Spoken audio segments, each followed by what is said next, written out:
Klaim tunjangan pengangguran Amerika Serikat turun pada pekan lalu ke level terendah dalam lebih dari 3 tahun.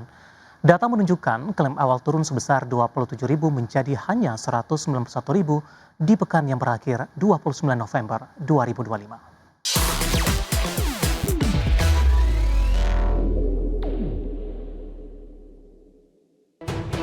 Klaim tunjangan pengangguran di Amerika Serikat turun pada pekan lalu ke level terendah dalam lebih dari 3 tahun, menunjukkan bahwa para pemberi kerja masih mempertahankan tenaga kerja mereka. Meskipun ada gelombang pengumuman PHK baru-baru ini, klaim awal turun sebesar 27.000 menjadi 191.000 pada pekan yang berakhir 29 November. Angka tersebut berada di bawah seluruh perkiraan dalam survei ekonomi Bloomberg. Rata-rata pergerakan 4 minggu untuk pengajuan baru turun menjadi 214.750 pada pekan lalu, atau terendah sejak Januari, menurut data Departemen Tenaga Kerja yang dirilis pada hari Kamis. Banyak pemberi kerja telah secara tajam mengurangi perekrutan dalam beberapa bulan terakhir, dan beberapa perusahaan besar telah mengumumkan pemutusan hubungan kerja. Meski demikian, data menunjukkan bahwa PHK aktual tetap terbatas, membantu meredakan kekhawatiran tentang memburuknya kondisi pasar tenaga kerja secara cepat. Sementara itu, klaim lanjutan turun menjadi 1,94 juta pada pekan yang berakhir 22 November, mendekati level tertinggi sejak tahun 2021. Pasar tenaga kerja dengan perekrutan dan pemecatan yang rendah telah menahan angka pengajuan awal tunjangan pengangguran, tetapi juga membatasi kemampuan warga Amerika yang menganggur untuk menemukan pekerjaan baru.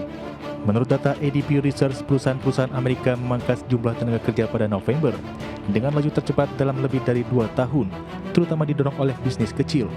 Adapun laporan tersebut bersama dengan angka klaim mingguan akan bantu para pejabat The Federal Reserve dalam memutuskan apakah akan menurunkan suku bunga pada pertemuan Desember di pekan depan. Bagi sumber untuk ID Action.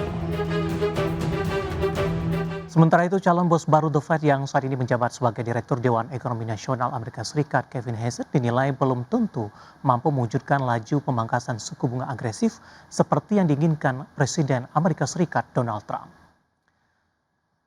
Penilaian tersebut disampaikan Gregory Peters, yang merupakan CEO Chief Investment Officer PGIM Fixed Income, di tengah meningkatnya spekulasi bahwa Hassett akan melonggarkan kebijakan moneter lebih agresif demi menyenangkan Trump apabila terpilih menjadi ketua The Federal Reserve.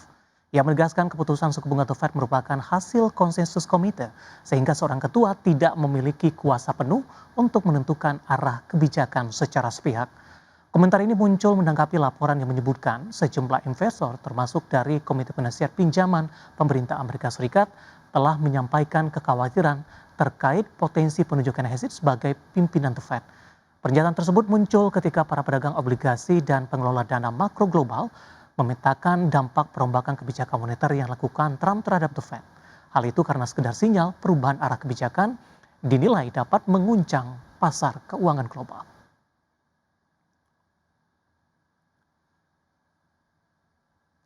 Dan selanjutnya dari bursa global, pemirsa, bursa ekuitas Wall Street bergerak tipis cenderung flat pada perdagangan Kamis waktu setempat ketika investor mencermati laporan pasar tenaga kerja Amerika Serikat dan serangkaian data ekonomi lain. Sementara pasar tetap ditopang ekspektasi kuat bahwa The Fed akan memangkas suku bunga di pertemuan pekan depan. Di perdagangan Kamis, indeks Dow Jones ditutup turun tipis di 0,07% menjadi 47.850.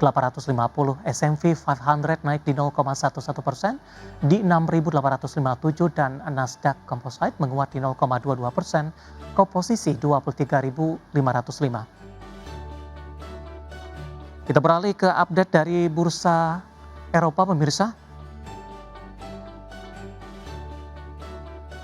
Dari bursa Eropa, bursa ekuitas Eropa menguat didorong kenaikan di sektor industri dan otomotif seiring meningkatnya selera risiko global di tengah ekspektasi pemangkasan suku bunga The Fed. Investor juga mencermati serangkaian update kinerja korporasi yang menunjukkan hasil yang bervariatif. Updatean terakhir, indeks stok 600 ditutup naik di 0,45% ke level 578,84. DAX Jerman menguat di 0,79% ke level 23.882 dan indeks FTSE 100 Inggris menguat di 0,19% ke level 9.710. PT Unilever Indonesia Tbk memutuskan pembagian dividen interim tahun buku 2025 sebesar Rp87 per saham atau secara keseluruhan mencapai Rp3,3 triliun. Ya, ada pembayaran dividen kepada pemegang saham akan dilakukan di 30 Desember 2025. Emiten konsumer PT Unilever Indonesia Tbk memutuskan pembagian dividen interim tahun buku 2025 sebesar Rp87 per saham atau secara keseluruhan mencapai sekitar Rp3,3 triliun. Keputusan tersebut diambil melalui rapat direksi pada 4 Desember 2025 dan bersumber dari sebagian laba bersih perseroan hingga 30 September 2025. Sekretaris Perusahaan Unilever Indonesia Patwestiana Kristanti menyampaikan bahwa dividen interim akan dibayarkan kepada pemegang saham yang tercatat pada 16 Desember 2025 pukul 16 waktu Indonesia Barat. Sedangkan pembayaran dividen akan dilakukan pada tanggal 30 Desember 2025. Secara kinerja, Unilever Indonesia mencatatkan laba bersih sebesar Rp3,33 triliun hingga kuartal 3 2025 atau naik 10,81% year on year. Kenaikan laba sejalan dengan kinerja penjualan bersih yang mencapai Rp27,61 triliun atau meningkat 0,71% secara tahunan. Penjualan terbesar didapat dari segmen usaha kebutuhan rumah tangga dan perawatan tubuh yang mencapai Rp17,52 triliun. Bagi sumber untuk ID Action. Kita beralih ke informasi emiten selanjutnya, pemirsa, di mana PT Cisarua Mountain Dairy Tbk optimistis mampu mencapai target pertumbuhan pendapatan sebesar 15 hingga 20% di sepanjang 2025. Dengan laju positif kinerja keuangan, Perseroan melakukan revisi naik terhadap target pendapatannya, di mana Perseroan semula menargetkan pertumbuhan pendapatan di kisaran 10 sampai 15%. Ya, untuk mencapai target tersebut, manajemen tidak mengubah strategi bisnis secara spesifik dan masih berupaya untuk berfokus pada pengembangan dan peluncuran produk inovatif pada segmen dairy dan consumer food. Namun, untuk mendukung penyerapan pasar yang lebih optimal, Perseroan mengambil langkah untuk berinvestasi pada kegiatan pemasaran digital, peningkatan kesadaran dan penetrasi merek di luar Pulau Jawa dan Sumatera, hingga memperluas dan memperkuat saluran distribusi. Adapun sepanjang 9 bulan 2025, Perseroan membukukan penjualan senilai Rp7,87 triliun atau tumbuh 18,63% year on year. Pemirsa, prospek JPFA menguat didorong bisnis hilir dan program MBG, di mana kinerja emiten peternakan ini kian menunjukkan pemulihan kuat hingga akhir 2025 dan diproyeksi berlanjut ke 2026. Ya, dorongan datang dari naiknya harga unggas hingga perluasan bisnis hilir serta potensi program makanan bergizi gratis. PT Japfa Confeed Indonesia Tbk mencatat kinerja positif pada kuartal ketiga 2025 dengan pendapatan mencapai Rp15,62 triliun atau naik 14,6% secara tahunan. Secara total Januari hingga September penjualan menguat menjadi Rp43,1 triliun. Sementara laba bersih kuartal 3 melonjak hingga 90,6% menjadi Rp1,18 triliun.